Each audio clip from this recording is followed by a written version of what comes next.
رسول اللہ صلی اللہ علیہ وسلم نے فرمایا، بدترین چوری کرنے والا وہ شخص ہے جو نماز میں سے چوری کر لیتا ہے۔ صحابہ رضی اللہ تعالی عنہ نے عرض کیا، یا رسول اللہ، آدمی نماز میں سے کس طرح چوری کر لیتا ہے؟ ارشاد فرمایا، وہ رکوع اور سجدہ اچھی طرح نہیں کرتا۔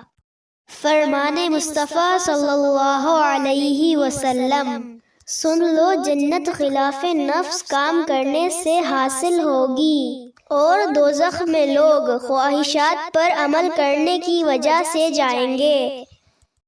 آپ صلی اللہ علیہ وسلم نے ارشاد فرمایا، میری امت کو قیامت کے دن اس طرح بلایا جائے گا کہ ان کی پیشانیاں اور ان کے پاؤں وضو کے آثار کی وجہ سے چمک رہے ہوں گے۔